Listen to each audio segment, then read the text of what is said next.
the community and kind of deeply embedded in the game. Noire versus Stolz. So, Noire, I feel like, Sterling, has kind of really been very active in a lot of tournaments. You see Noire everywhere, yeah, I think. And Stolz, I feel like, in a similar fashion, but I wonder if kind of that experience is going to play into Noire's favor here. In fact, I don't actually, now that I think about it, I would love to know more of the history of Stolz and figure out how veteran Stolz is. You've seen him before. I'm sure both players have plenty of experience. They've made it this far to the semifinals. Noire versus Stolz. We'll see who is going to advance to the finals and face Unlucker. Come on. Dragon vs. Shadow.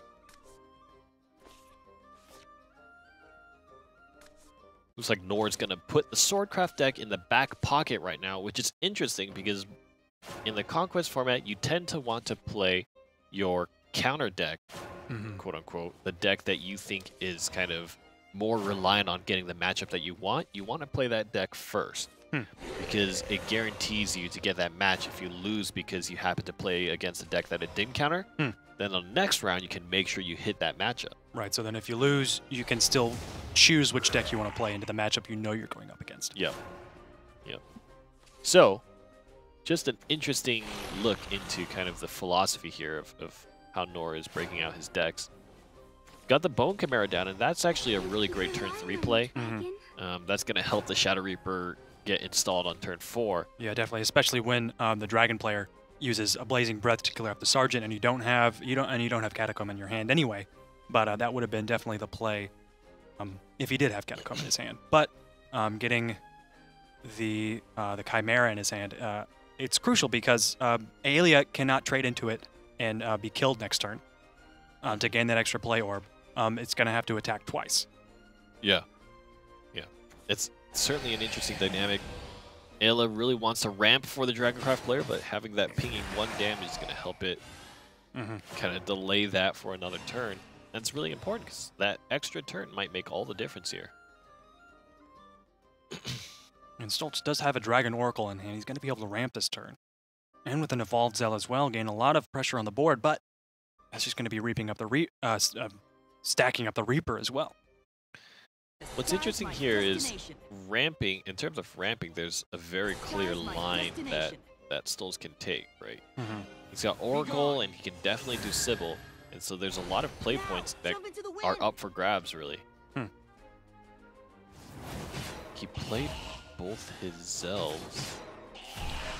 He really wants that tempo for this stage in the game. I've never seen a lineup play quite like it.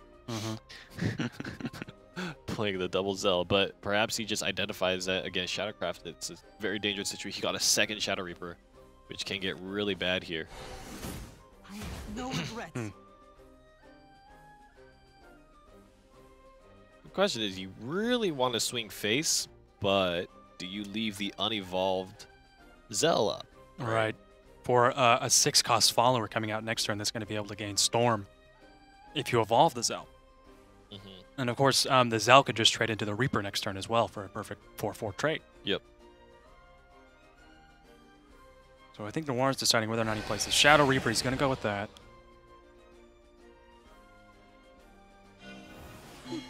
Gonna evolve it, leave it at 1. No, he opts to choose face, leaves a Zell on the board.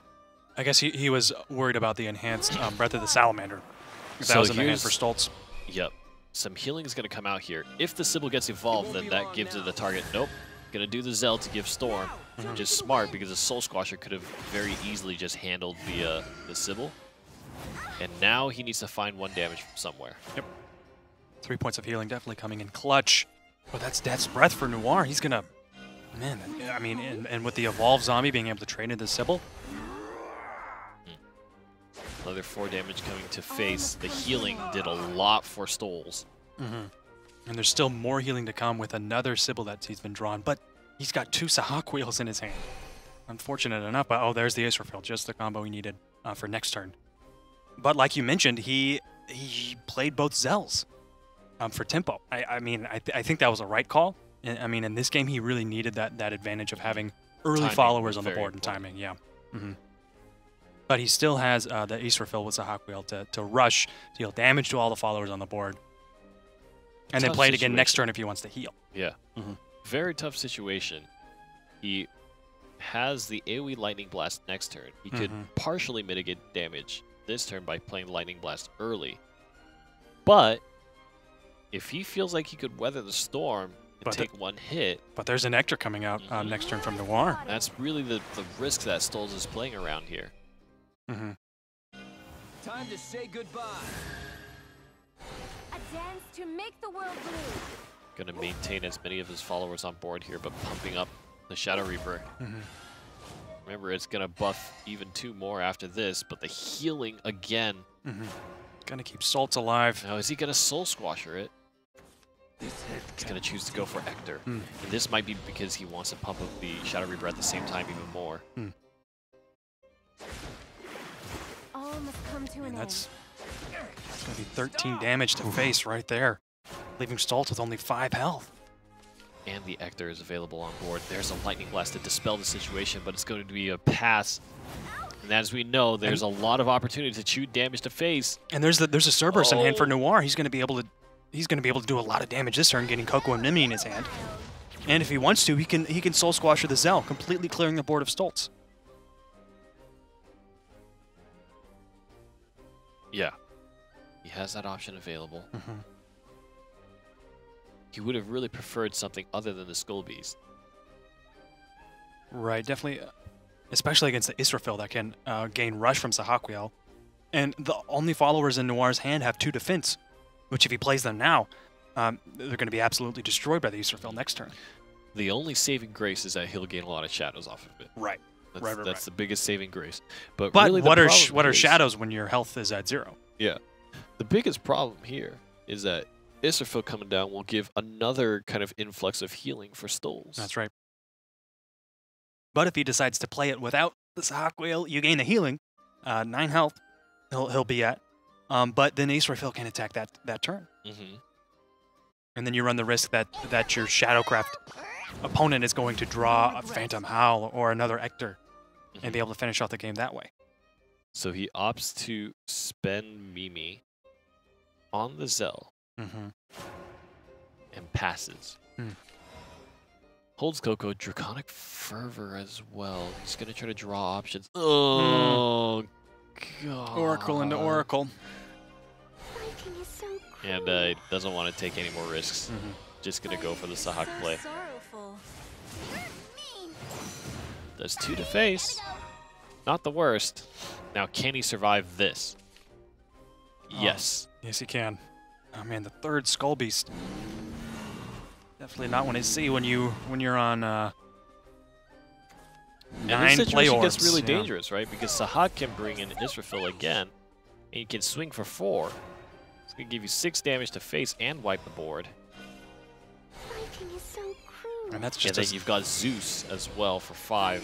I think that's going to end the game. I think Stolz is going to be able to take this with the Zeus in his hand. I mean, yeah, that's Yeah, and he drew into Grimner as well. Something big needs to happen this turn. This is the last chance here. Oh, boy. Oh, boy. Noire got pushed out of options. 3 draws in a row. What was it? Skull Beast? at the 9 play orbs, he had 3 Yeah. Skull Beasts in his Yeah. hand. Yeah, Skull Yeah. Beast, and then he got... He did have Yeah. the Cerberus, and I mean that was definitely one of the tools needed, but it wasn't. It was just one piece of the puzzle. He wasn't able to get those other pieces. Yeah, and so Stolz will push on and gain 1 in favor of him kind of having a good seat to move on to the finals here to face off against Unlucker, and it seems like the machinations of Aya Senpai may be coming true here. And we'll see if He Stolz. says he does not want to see Crimson Fencers be successful. So instead, he will go for the opponent. So we'll see if this shadow mirror matchup is going to go in favor of Noire or Stolz. If Stolz takes this, he's going to the finals and is going to face Unlucker. Double Catacomb with a Shadow Reaper to boot. So that's a very strong mid game, but I think he needs a few more cards surrounding it to really make that play make sense. Oh, and that's Stolz with the 1, 2, 3 with the Catacomb. Yeah. Absolutely stellar drop. Stolz's hands. Oh boy. Oh boy. Oh no, man. Stolz could run away with this. Yeah, Very Stolz is getting easily. some very good cards in his hand too, in a good order as well. Yep. Oh. Oh no. So he's going to guarantee to have a skeleton for double Shadow Reaper. Right. And then he's going to be able to play the Catacomb here. It just all comes down to the big problem is that Noire went first, so he's not going to be able to use Evolve to continue buffing up his Shadow Reapers. It's going to be a little bit awkward.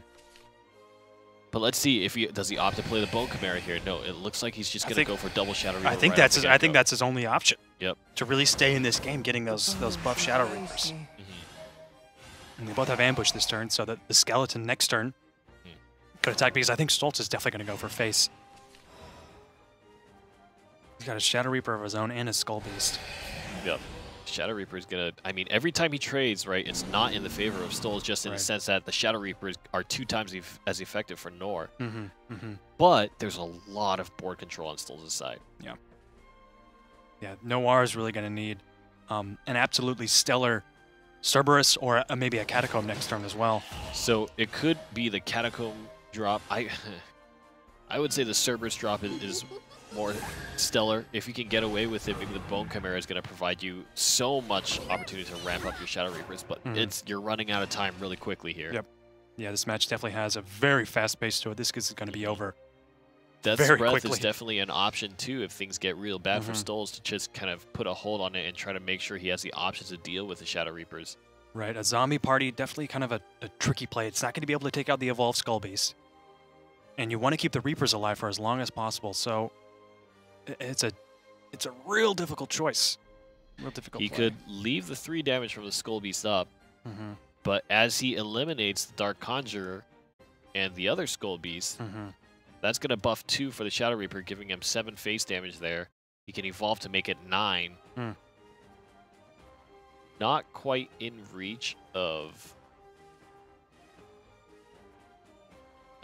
he doesn't quite have the play points for Ector, which would close out the game. Yeah. The top deck would be really important. Yeah, it could be a Cerberus that comes out from Stolz, and that would be just another massive chunk of damage, another piece of the puzzle. You could opt to throw the Shadow Reapers in. Right. But that's... What are you hiding inside? Okay, so he might choose to do so. Maybe evolve the Catacomb as well. A shame that with this evolved Catacomb, it's not going to be able... It could clear off a follower, but then it won't die itself. And if you evolve to destroy it into the Skull Beast, it's not going to kill off the Skull Beast. If the Skull Beast has the last word, he could actually swing lethal here because of the skeletons that it summons. And I think that might be it. 3, 7, 8, 9, 10. Oh, with an Orthrus as well. That's absolutely game. Yep. Here comes the Orthrus. And wow, what an aggressive move from Stolz here. And that really just goes to show, right? You have a lot of your strong cards, but you need more utility to surround it. It came up in the early game when Stolz had that perfect 1, 2, 3 drop. He was able to take that advantage and run away with it and bring the series 2-0. Going second as well in a Shadowcraft match. I think it's so important that he was able to establish early on. There were tools in hand for Noire in the sense that he got double Catacomb, ended up with double Shadow Reaper, but just did not have that early game presence, and everything matters in a Shadowcraft.